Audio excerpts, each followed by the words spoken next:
Certo, pessoal. Então a gente vai continuar aqui a revisão de redes de computadores, né? A segunda parte aqui. Então vamos falar um pouquinho sobre os meios físicos de transmissão agora. Basicamente, em redes de computadores, a gente tem alguns meios físicos, que cabos elétricos, ou seja, um sinal elétrico, um sinal óptico, né? Que é fibra óptica, e o sinal e o sem fio, né? Wireless, que é ondas de rádio, né? Ou infravermelho, enfim. O laser também pode ser utilizado, né? Tem outros modelos também, por exemplo, tem sonar, tem outras coisas aqui, mas de redes de comunicação tradicionais a gente tem basicamente esses três modelos aqui. Então, os cabos elétricos. Cabos elétricos em rede de computador, a gente tem basicamente dois modelos de cabo elétrico que é utilizado em redes de computadores, que é o cabo coaxial e o cabo Ethernet. O cabo coaxial, ele deixou um pouco de ser utilizado em redes tradicionais, é mais utilizado dentro da indústria ainda, né? Por algumas características físicas dele, mas o que, que ele consistia? Na verdade, de um condutor de cobre aqui centralizado, né? Então aqui que é o sinal efetivamente, e uma camada de isolamento aqui flexível, e uma blindagem de malha elétrica aqui, ó, e cobertura externa. Então eu tinha o isolamento, tem um condutor de cobre, onde o sinal efetivamente vai ser transmitido, um isolamento aqui, né? Uma malha aqui de uma trançada, malha elétrica aqui, malha metálica aqui trançada. Ele é uma espécie de blindagem, tá? Para evitar interferência eletromagnética, uma capa. Normalmente de PVC aqui flexível, normalmente sem anti-chama, né? Então acontece, esses cabos aqui eram utilizados antigamente para a gente fazer comunicação. E eles tinham capacidade de comunicação nos modelos aqui de mais ou menos 10, capacidade de transmissão, né? 10 megabits a umas distâncias de até 180 metros, né? E 500 metros, né? No caso do FincNet, no caso do FincNet, do FiCnet, né? E do FinNet, né? Então são dois modelos aqui que eram utilizados antigamente. Isso aqui por segmento, tá? Então o que acontece? Eu posso criar uma rede é, e posso ter um cabo com um comprimento máximo de 185 metros. Não impede que depois de 185 metros eu crie, coloque um repetidor que vai amplificar o sinal, né, e transmitir por mais 185 metros para frente. Não tem problema nenhum. Ou no caso aqui do FincNet, 500 metros. Então, eu preciso transmitir esse sinal a 1 quilômetro. Então, eu vou ter que ter um cabo de 500 metros, eu vou ter que ter um repetidor de sinal e depois mais 500 metros para completar ali 1 quilômetro. Os conectores que eram utilizados na época é o que a gente chama de conector BNC, que são esses modelos aqui. Eles eram encaixados, né? E o que acontece? Como o sistema era em barramento, eu tinha um terminador, que é esse cara aqui, ó. Ele era conectado no final da rede, né? Então, o que acontece? Eu tenho, vou voltar aqui, no barramento, né? Então, eu tenho que ter um terminador aqui e um terminador aqui, né? Para evitar que o sinal voltasse ali e gerasse ruído, né? O pessoal, antigamente, o que acontecia? Tinha umas redes, quando eu comecei a trabalhar computação, que eram implementadas nesse modelo aqui, né? E o pessoal não queria trabalhar, estava com preguiça de trabalhar, eles iam lá e soltavam esse terminador aqui da rede, daí chamava assistência técnica dizendo, olha, a rede não está funcionando, né? Então o que acontece? Como ele é só de encaixe, pode ver que ele tem uma pressão aqui, o pessoal ia lá, deixava ele na ponta, mas só deixava desencaixado. Então, normalmente, quando a gente chegava lá nessa empresa aqui, nas empresas, né, que tinham esse tipo de problema, a primeira coisa que a gente ia olhar é isso aqui, porque normalmente o pessoal ia lá e soltava isso aqui para não trabalhar, tá? Agora a gente tem também os pares trançados, né? Então ele chama de par trançado justamente por causa disso, porque eu tenho 4 pares, né, de fios trançados. Essa trança aqui nos pares, ela é justamente para evitar o que a gente chama de efeito crosstalking, ou evitar EMI, que é interferência eletromagnética, né? Então o que acontece?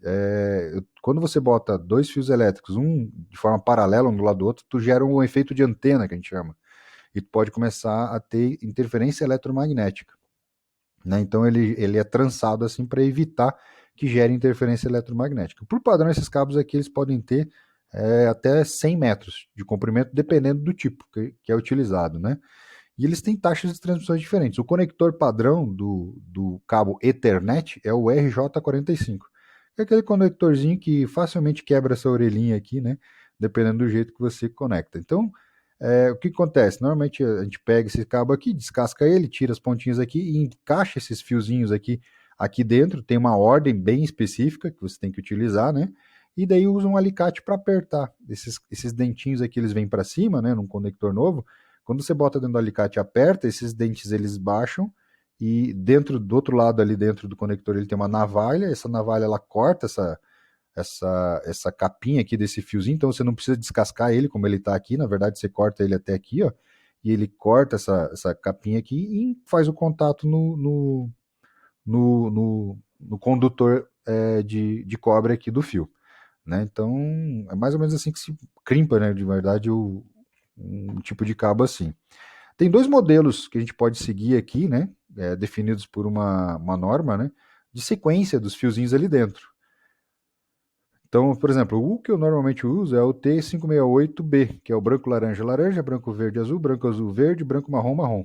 Então, o que é o branco, laranja? É o cabo que é branco e laranja. Qual que é esse cabo? Esse aqui, ó. Então, eu tenho o cabo laranja e tenho o cabo branco-laranja, que ele é, na verdade, um cabo branco com uma listra laranja. Né? Aqui no azul dá para ver melhor, ó. Tem a listrinha ali, ó.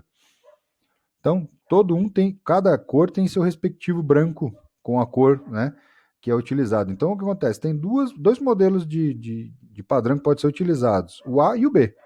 Né? Nas redes eu acabo sempre usando o B, né, mas alguns preferem o A. Tem diferença? Não, desde que nas duas pontas do cabo seja feito o mesmo modelo, certo? Porque acontece, se vocês colocarem a sequência diferente, vai dar problema. Então, ele tem que ter a mesma sequência dos dois modelos, dos dois lados da ponta do cabo, né? Tem também o cabo que a gente chama de par trançado, que é crossover. O que acontece? Eu inverto as operações. Então, o que recebe de um lado é o que transmite do outro. Isso aqui, na verdade, era usado antigamente, tá? Para ligar, eu tinha que fazer um cabo desse para ligar um cabo, um computador diretamente ao outro. Então, se eu quiser pegar dois notebooks e pegar um cabo e ligar a interface de rede de um notebook na interface de rede do outro, antigamente eu tinha que fazer um cabo crossover. Hoje em dia, as próprias interfaces de rede já conseguem detectar os sinais que estão no cabo e eles mesmos, dentro da própria interface, ele mesmo se ajeita nesse sinal aqui. Né? Então, hoje em dia, nem precisa mais implementar esse tipo de cabo, mas antigamente tu tinha que criar um cabo específico para isso, porque senão tu não conseguia fazer essa comunicação direta entre os dispositivos, né? Era a mesma coisa também quando você botava, por exemplo, eu quero fazer um switch comunicar com outro, né? De forma direta nas portas. Tinha que ter esses cabos aí. Hoje em dia não precisa mais, tá? Mas é interessante você saber o que é o cabo crossover. Os pares trançados, eles também têm uns modelos que a gente chama, que é modelos blindados, né? Então, por mais que esse cabo aqui, ele tenha ele seja trançado e tenha isso aqui para tentar evitar a interferência eletromagnética, dependendo se tu passar esse cabo do lado, por exemplo, num cabo elétrico, né, ele pode sofrer ruído. E o que é ruído? É a interferência eletromagnética. Então, aquele sinal elétrico que estava aqui dentro do cabo, que ele tinha que subir, sei lá, até tantos volts para interpretar como se fosse o bit 1, ele não sobe, ou sobe a mais. Então, o que acontece? O computador do outro lado, ele não sabe, tá, mas então, isso aqui é 1 ou é 0? Ele vai ter que definir, né? Isso aqui vai ser um bit 1 ou vai ser um bit 0? Quando ele não sabe interpretar ou interpreta errado, o que acontece? O bit foi interpretado errado, vai corromper a comunicação, o arquivo ou a mensagem que está sendo transmitida. Então, para evitar esse tipo de coisa, alguns tipos de cabos são blindados, né? Então, a gente tem aqui os cabos blindados, né? Então, o UTP, cabo UTP, é aquele cabo azulzinho sem blindagem. É esse padrão aqui, ó. O cabo FUTP, ele possui uma blindagem global de fita plástica aluminizada. Então, o que acontece? Ele tem uma fita só aluminizada aqui, ó. É um alumínio para evitar um pouco mais a interferência eletromagnética. O cabo SFTP, ele possui uma blindagem global de malha e uma blindagem individual de fita plástica aluminizada. Então, o que acontece? Eu tenho ó, as blindagens, eu tenho uma malha aqui para dentro e tenho fita aluminizada em cada um dos pares, ó. E o FFTP possui uma blindagem global e uma blindagem individual de fita plástica aluminizada. Então, além de ter a malha, né, que está aparecendo aqui, eu teria, por exemplo, uma fita aluminizada em cada um deles. Eu ainda tenho outros tipos de cabos, tá, pessoal, que eu não coloquei aqui, que são cabos, por exemplo, para problemas físicos. Por exemplo, eu vou passar um cabo, eu preciso passar alguns cabos num galpão velho de, sei lá, de cereal, por exemplo, e esse galpão de cereal ele pode ter uns ratos aí. E o rato vai lá e vai roer o fio e vai dar problema. Então eu tenho alguns que tem, por exemplo, em vez de ter essa malha aqui que é para evitar interferência eletromagnética, eu tenho uma placa de metal, normalmente de alumínio, porque se o roedor roer a capa, ele não chega nos condutores. Quando a gente está falando de cabo transoceânico, que normalmente é fibra óptica, né? Antigamente tem um cabo, tá, pessoal? Desse tipo aqui, ó, que foi passado no oceano. Procurar na internet, vocês vão ver que tem um cabo, foi passado de navio no oceano para ligar a Europa aos Estados Unidos, tá? Mas tem cabos de fibra óptica, não tem cabo par trançado, mas tem cabo de fibra óptica transoceânico. Eles têm alguns tipos de blindagem. Esse tipo de blindagem, tá? Normalmente ele é para mordida de tubarão, né? Ou seja, ele tem que ter uma estrutura ali, porque não, tu passou, gastou bilhões lá para investir num cabo, vem um tubarãozinho lá, dá uma mordida no cabo, pronto, já era, né? Ainda mais fibra, que é muito sensível. Então o que acontece? Ele tem uma blindagem de metal muito mais rígida, né? Para justamente isso, mordida de tubarão. Né? Um tipo de blindagem de cabo, por exemplo, que pode ter. Tá? Quando a gente fala de cabos par trançados, a gente tem algumas categorias. Vocês vão ver, esse aqui é Cat5, esse aqui é Cat5e, esse aqui é Cat6. O que quer dizer isso? São modelos, especificações que foram criadas pela norma ISO IEC 11.801. Ela divide em 10 categorias, tem mais agora, tá? Como eu disse, esse slide é antigo. Na época tinham 10 categorias. Então começou com o CAT1, CAT2, que eram sistemas de comunicação telefônica, ou o Token Ring, que é aquela comunicação em anel, né, que eu falei para vocês. E daí começou com o Ethernet, como vocês conhecem, lá no CAT3. Ele operava 16 MHz. Isso aqui é a frequência de operação. Né? E ele transmitia 16 megabits. Lembrem que isso aqui tem uma relação com isso, mas não é direto. Então não é porque esse 16 está aqui que isso aqui tem que ser 16. Não tem relação com isso, tá? Tanto é que se vocês olharem aqui o CAT4, ele opera 20 MHz, mas a comunicação é 16 megabits. Então, não confundam isso. No caso do CAT5, ele opera 100 MHz, gera 100 megabits sim, né? O CAT5e ele é uma melhoria. Ele opera um pouco mais, se eu não me engano, era 150 MHz, e ele pode gerar 1 gigabit de comunicação, a aproximadamente 100 metros. A categoria de cabo que está sendo utilizado hoje em dia nas redes locais é o CAT6 ou CAT6A. Já não vale mais a pena fazer o CAT6, porque a diferença de preço entre esses dois cabos aqui é muito pequena. Então vale mais a pena você implementar uma rede com um cabo do tipo CAT6A. Por quê? O CAT6 ele opera 250 MHz, enquanto o CAT6A 500 MHz. Isso, na prática, na comunicação, faz com que o quê? O CAT6 ele funcione em 1 gigabit de comunicação para redes com cabos, né? Com um máximo de 100 metros. Se você tiver um cabo de 55 metros, pode chegar até 10 gigabits. Já o CAT6A, né, como a diferença de preço é muito pequena, o que acontece? Você garante 10 gigabits em toda a tua rede. Normalmente, as nossas placas de rede, elas vêm com, no máximo, de comunicação de 1 gigabit. Né? Isso, 10 gigabits, normalmente é taxa de comunicação de uma placa de rede de um servidor. Tá? Mas o que acontece? Como o preço é ínfimo, significa o quê? Que quando você, daqui a pouco, sei lá, daqui 5 anos, você usar tu tiver um computador que tenha comunicação a 10 gigabits na tua placa de rede, tua estrutura de rede já vai estar vai contemplar isso aqui, senão você teria que mudar a estrutura de rede. Não adianta nada eu ter um computador que tem uma placa de rede que funciona, por exemplo, vocês têm o notebook de vocês. Notebook tem uma placa de 1 gigabit. Maravilha. Não vai funcionar se vocês usarem ele em cima de um cabo do tipo Cat5. Né? Não o Cat5e, o Cat5. Por quê?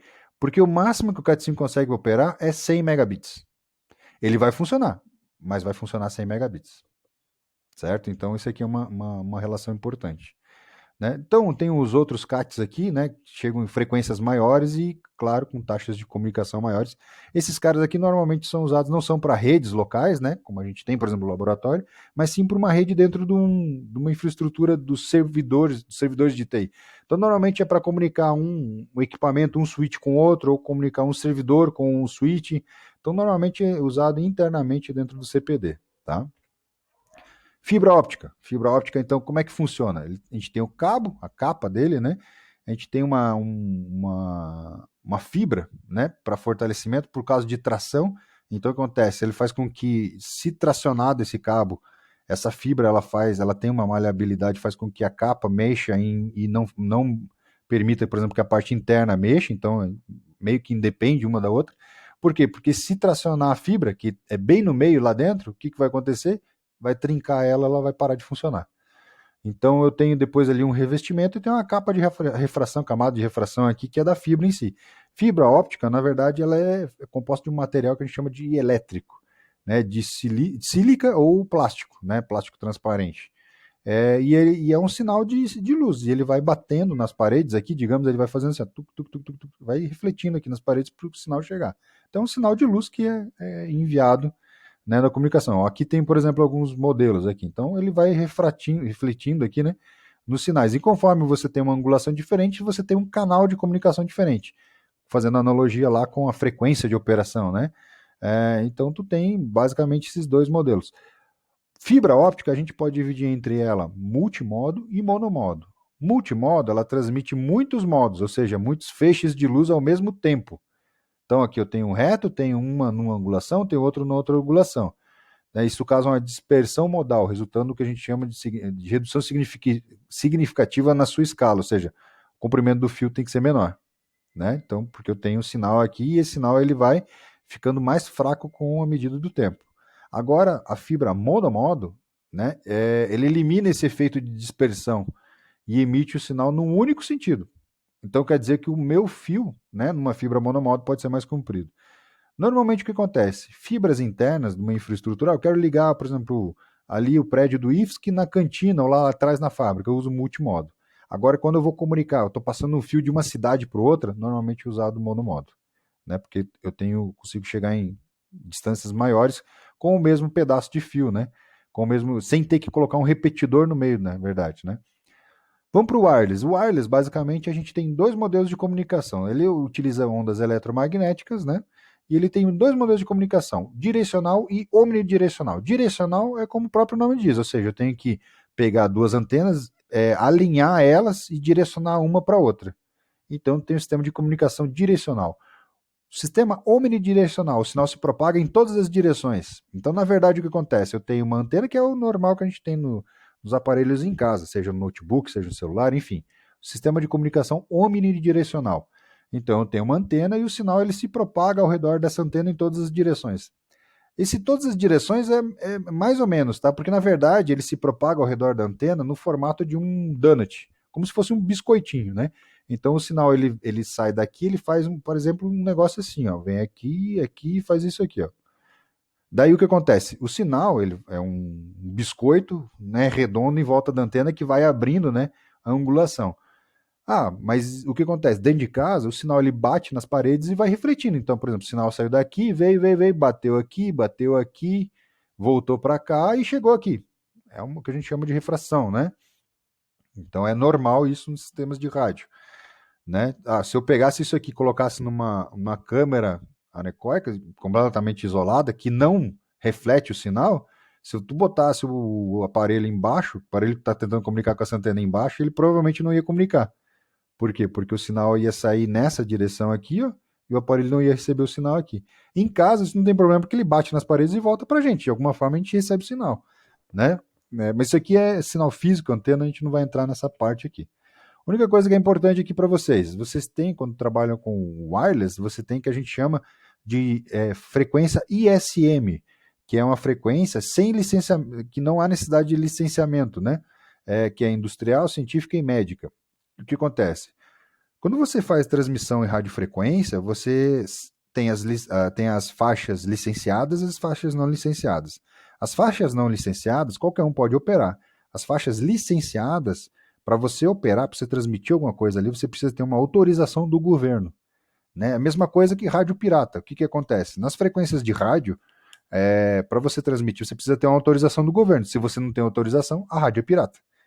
Né? Então é a mesma coisa aqui. Só que a operação em 2.4 GHz ou 5 GHz, que é o que a gente usa de Wi-Fi, né, aqui no Brasil, ela é dentro da faixa não licenciada, ou seja, tu não precisa de uma autorização especial do governo. Então, se vocês quiserem criar uma empresa que vai transmitir algum sinal de rádio nessa faixa aqui, não precisa de autorização especial. Se for transmitir, por exemplo, quero transmitir a 7 GHz, está fora da faixa não licenciada, você vai ter que pedir para a Anatel uma autorização especial para isso. Tá? Aqui eu já expliquei para vocês, né? Além do wireless, né, que a gente tem uma comunicação que a gente chama infravermelho, né? Então, infrared, né? Então, o que acontece? Ele é basicamente aqueles de controle de portão, ele tem que estar perto um do lado do outro, né? Para transmitir, né, o sinal, né? Só que ele tem uma taxa de transmissão bem pequena aqui, né? Não vou entrar em detalhes nisso aqui. Tem também, por exemplo, Bluetooth, que a gente pode utilizar, que é outro modelo de comunicação, né? Mas não vamos detalhar isso aqui nesse momento. Dos ativos de rede, então a gente tem basicamente ativos e passivos de rede. Para diferenciar, ativo é tudo aquilo que tu, vai ligar na energia elétrica, passivo é tudo aquilo que não está ligado na energia elétrica, mas que está envolvendo aí o dispositivo de rede. Por exemplo, um ativo de rede, um repetidor, o router de vocês, né, o wireless, por exemplo, o access point da casa de vocês, vocês têm que ligar ele na energia elétrica, ele é um ativo de rede. Por exemplo, aquela tomada que tem para vocês conectarem na parede lá dos laboratórios, para vocês conectarem os cabos. Aquilo é um passivo, aquilo não está ligado em energia elétrica nenhuma. Tem o cabo elétrico ligado nele, mas ele não é ligado na energia elétrica para funcionar, certo? Então, basicamente, é essa a diferenciação ali. A gente tem aqui os repetidores, que são os caras que repetem o sinal, por quê? Tanto o sinal óptico, quanto o sinal elétrico, quanto o sinal de radiofrequência, radiodifusão, eles vão atenuando com o passar do tempo. Ou seja, o sinal ele é emitido e ele vai ficando fraco, fraco, fraco, fraco, até que ele não consiga ser mais interpretado. Aí o que acontece? Quando ele chega nesse limiar, tem que ter um repetidor no meio, que nem antena de rádio. Né? Então tem as repetidoras de rádio.